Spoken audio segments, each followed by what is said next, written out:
ತಮಿಳುನಾಡು ರಾಜಕಾರಣದಲ್ಲಿ ಭಾರಿ ಹೈಡ್ರಾಮಾ ನಡೆದಿದೆ. ನಾಳೆ ಸಿಎಂ ಆಗಿ ದಳಪತಿ ವಿಜಯ್ ಪದಗ್ರಹಣ ಮಾಡಲಿದ್ದಾರೆ. ಮೈತ್ರಿ ನಿರೀಕ್ಷೆಯಲ್ಲಿರೋ ಟಿವಿಕೆಗೆ ಕಾಂಗ್ರೆಸ್ ಬೆಂಬಲ ಕೊಟ್ಟಿದೆ. ಈಗಾಗಲೇ ಟಿವಿಕೆ ಬೆಂಬಲಿಸುವುದಾಗಿ ಕಾಂಗ್ರೆಸ್ ಅಧಿಕೃತವಾಗಿ ಘೋಷಣೆಯನ್ನ ಮಾಡಿರೋದು. ಇದರ ಬೆನ್ನಲ್ಲೇ ಅಣ್ಣಾ ಡಿಎಂಕೆ ಕೂಡ ಇಬ್ಬಾಗ ಆಗುವ ಸಾಧ್ಯತೆ ಕಂಡು ಬರ್ತಾ ಇದೆ. ಯಾವ ರೀತಿಯಾಗಿ ಗಮನಿಸ್ತಾ ಹೋಗೋಣ. ಟಿವಿಕೆ ಬೆಂಬಲಕ್ಕೆ ಮುಂದಾಗಿದ್ದಾರೆ ಎಐಎಡಿಎಂಕೆಯ ಹಲವು ಶಾಸಕರು ಅನ್ನೋದು ಗೊತ್ತಾಗ್ತಾ ಇದೆ. ಇಡೀ ತಮಿಳುನಾಡು ರಾಜಕಾರಣ ತೆಗೆದ್ರೆ ಅಲ್ಲಿ ಎರಡು ಪಕ್ಷಗಳು ದೊಡ್ಡ ಮಟ್ಟದಲ್ಲಿ ಕಾಣಸಿಗ್ತವೆ. ಒಂದು ಡಿಎಂಕೆ ಮತ್ತೊಂದು ಎಐಎಡಿಎಂಕೆ. ಬಟ್ ಈ ಬಾರಿಯ ಎರಡು ಪಕ್ಷಗಳಿಗೆ ಮಣ್ಣು ಮುಕ್ಕಿಸಿರೋದು ಹೊಸದಾಗಿ ಹುಟ್ಟಾಕಿದಂತ ಅಥವಾ ಹೊಸದಾಗಿ ಹುಟ್ಟಿದಂತ ಪಕ್ಷ ಟಿವಿಕೆ. ಈಗ ಟಿವಿಕೆ ಅತಿ ದೊಡ್ಡ ಪಕ್ಷವಾಗಿ ಹೊರಹೊಮ್ಮಿದೆ. ಇನ್ನು 10 ಜನ ಶಾಸಕರ ಬೆಂಬಲ ಕೇಳ್ತಾ ಇದೆ ಟಿವಿಕೆ ಬಹುಮತ ಸಾಬೀತುಪಡಿಸೋದಕ್ಕೆ. 5 ಜನ ಸಿಕ್ಕಾಗಿದೆ ಈಗ ಕಾಂಗ್ರೆಸ್ನಿಂದ. ಇನ್ನು 5 ಜನರ ಹುಡುಕಾಟದಲ್ಲಿದ್ದಾರೆ ವಿಜಯ್. ಈ ಸಂದರ್ಭದಲ್ಲಿ ಎಐಎಡಿಎಂಕೆಯ ಹಲವು ಶಾಸಕರು ಟಿವಿಕೆ ಬೆಂಬಲಕ್ಕೆ ಮುಂದಾಗಿದ್ದಾರೆ ಅನ್ನೋ ಮಾಹಿತಿ. ಇದು ತಮಿಳುನಾಡಿನ ರಾಜಕಾರಣದ ಹೈಡ್ರಾಮಾ. ಷಣ್ಮುಗಂ ನೇತೃತ್ವದಲ್ಲಿ 35 ಜನ ಶಾಸಕರು ಟಿವಿಕೆಗೆ ಬೆಂಬಲ ಕೊಡುವಂತ ಸಾಧ್ಯತೆ ಇದೆ. ಟಿವಿಕೆ ಬೆಂಬಲಿಸಲು ಪಳನಿಸ್ವಾಮಿ ನೇತೃತ್ವದ ಟೀಮ್ ನಿರಾಕರಿಸಿದೆ ಅನ್ನೋ ಮಾಹಿತಿ ಇದೆ. ಟಿವಿಕೆ ಈಗ ಎಐಎಡಿಎಂಕೆ ಇದೆಯಲ್ಲ, ಎಐಎಡಿಎಂಕೆ ಪಕ್ಷ ಒಡಿತಾ ಇದೆ ಅನ್ನೋದು ಬಹಳ ಸ್ಪಷ್ಟ. ಅವರು ಬಹಳ ಕಷ್ಟಪಟ್ಟರು.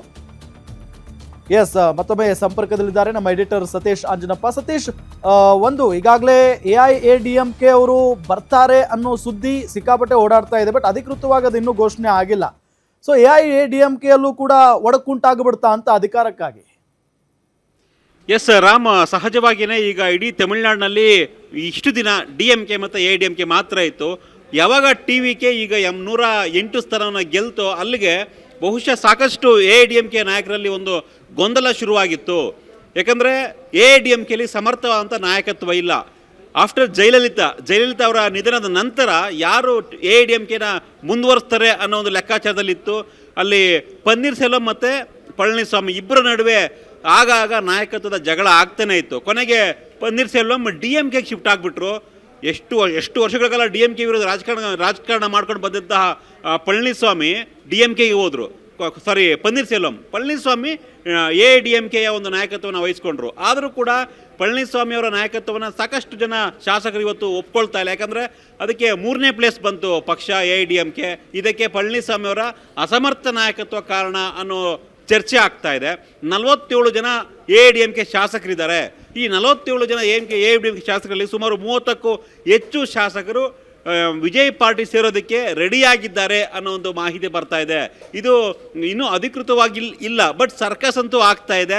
ಯಾವುದೇ ಕ್ಷಣದಲ್ಲೂ ಎಐಡಿಎಂಕೆಯ ಶಾಸಕರು ಟಿವಿಕೆಗೆ ಹೋಗಬಹುದು. ಹೆಂಗೆ ಅಂದರೆ ಈಗ 3/2 ಶಾಸಕರ ಬಲ ಏನಾದ್ರೂ ಇದ್ರೆ, ಅಂದರೆ ಈಗ 47ರಲ್ಲಿ ನಿಮ್ಗೆ ಅಟ್ಲೀಸ್ಟ್ 32 ಶಾಸಕರು ಟಿವಿಕೆಗೆ ಸೇರ್ತಾರೆ ಅಂದರೆ ಆಗ ಅವರಿಗೆ ಪಕ್ಷಾಂತರ ನಿಷೇಧ ಕಾಯ್ದೆ ಒಳಪಡೋದಿಲ್ಲ. ಅಂದರೆ ಅವರು ನೇರವಾಗಿ ಟಿವಿಕೆ MLAಗಳಾಗಿ ಜಾಯಿನ್ ಆಗಬಹುದು. ಸ್ಪೀಕರ್ ಮತ್ತು ರಾಜ್ಯಪಾಲರ ಒಪ್ಪಿಗೆಯನ್ನು ಪಡೆದು ಟಿವಿಕೆ ಶಾಸಕರಾಗಿ ಜಾಯಿನ್ ಆಗಬಹುದು. ಅಲ್ಲಿ ಮತ್ತೆ ಅವರು ಬೈ ಎಲೆಕ್ಷನ್ ನಿಲ್ಕೊಬೇಕು, ಆ ರೀತಿಯ ಪ್ರಶ್ನೆ ಬರೋದಿಲ್ಲ. ಹೀಗಾಗಿನೇ 35ಕ್ಕೂ ಹೆಚ್ಚು ಜನ ಶಾಸಕರು ರೆಡಿಯಾಗಿದ್ದಾರೆ ಟಿವಿಕೆ ಸೇರೋದಕ್ಕೆ ಅನ್ನೋ ಒಂದು ಮಾಹಿತಿ ಬರ್ತಾ ಇದೆ.